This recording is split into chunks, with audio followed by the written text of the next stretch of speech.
Sanjeli police station મુકામે range આઈજીની અધ્યક્ષતામાં લોક દરબાર યોજાયો। આ તારીખ 7/8/2025 ગુરુવારના રોજ બપોરે 2 કલાક સુધીમાં દાહોદ જિલ્લાના સંજેલી તાલુકાના પોલીસ સ્ટેશન ખાતે ગોધરા રેન્જ આઈજી તથા દાહોદ જિલ્લા પોલીસ વડાની અધ્યક્ષતામાં લોક દરબારનું આયોજન કરાયું હતું। લોક દરબારમાં સંજેલી, સુખસર અને લીંબડી પંથકના લોકો ઉપસ્થિત રહી અને પોતાની રજૂઆત કરવામાં આવી હતી। આ કાર્યક્રમ દરમિયાન રેન્જ આઈજી, દાહોદ જિલ્લા પોલીસ વડા, ઝાલોદ ડિવિઝનના ડીવાયએસપી તથા સંજેલી પોલીસ સ્ટેશનના પીઆઈ અને પોલીસ સ્ટાફ હાજર રહ્યા હતા। આજરોજ રાજ્ય સરકારનો જે ઉદ્દેશ છે કે પ્રજાના પ્રશ્નો એમના પોતાના વિસ્તારમાં જઈને સાંભળવાના, એ અનુસંધાને સંજેલી પોલીસ સ્ટેશનમાં સંવાદ સેતુ કાર્યક્રમનું આયોજન કરવામાં આવ્યું। આજના કાર્યક્રમમાં સુખસર વિસ્તારના ગામડાના નાગરિકો, સંજેલી પોલીસ સ્ટેશન વિસ્તારના ગામડાના નાગરિકો અને લીંબડી પોલીસ સ્ટેશન વિસ્તારના નાગરિકોને જાણ કરવામાં આવી હતી।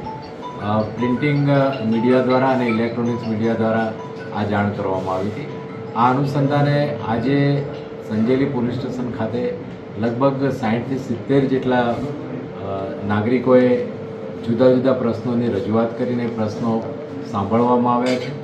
કેટલાક પ્રશ્નો પોલીસ વિભાગને લગતા હતા, જેમ કે આઉટપોસ્ટ જે મંજૂર થઈ ગઈ છે એ શરૂ કરવા બાબતે, સીસીટીવી કેમેરા અમુક જે વિવાદાત્મક જગ્યાઓ, અગત્યની જગ્યાઓ છે ત્યાં મૂકવા બાબતે, એકલવ્ય સ્કૂલ આવેલી છે દીકરીઓની, ત્યાં રાત્રિના સમયે હોમગાર્ડ જીઆરડીનો પોઈન્ટ મૂકવા બાબતે, રાત્રિ પેટ્રોલિંગ વધારવા બાબતે એવી રજૂઆતો પોલીસ વિભાગને લગતી મળી હતી। એ સિવાય અન્ય વિભાગોની પણ રજૂઆત નાગરિકો દ્વારા કરવામાં આવી છે।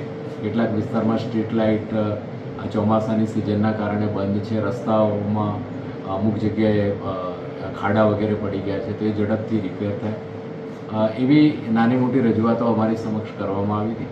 જે પોલીસ વિભાગને લગતા જે પ્રશ્નો છે એના નિરાકરણ માટે આ ત્રણેય પોલીસ સ્ટેશન વિસ્તારના સિનિયર પોલીસ ઇન્સ્પેક્ટર અને ડીવાયએસપીને હાજર રાખવામાં આવ્યા હતા। સાથે સાથે પોલીસ અધિક્ષક દાહોદને પણ હાજર રાખવામાં આવ્યા હતા અને જે પ્રશ્નોનું તાત્કાલિક નિરાકરણ આવી શકે એવું હતું એનું એમની હાજરીમાં અમે લોકોએ નિરાકરણ લાવવા માટે સૂચના કરી છે। જેમ કે જે જગ્યા ઉપર આઉટપોસ્ટ નથી બની ત્યાં ગામ લોકો અને આગેવાનો મારફતે કોઈ જગ્યા એ પોલીસ વિભાગને આપવા માટે તૈયાર છે અને ત્યાં તાત્કાલિક પોલીસ સ્ટાફ મૂકવા માટે પોલીસ અધિક્ષકશ્રીને સૂચના કરવામાં આવી છે। સીસીટીવી કેમેરા પબ્લિકના સહયોગથી અને સાથે સાથે જે નેત્રમ પ્રોજેક્ટ ચાલી રહ્યો છે એ 3જા ફેઝમાં અત્યારે એનું કામ ચાલી રહ્યું છે, તો એના અંતર્ગત લીંબડી અને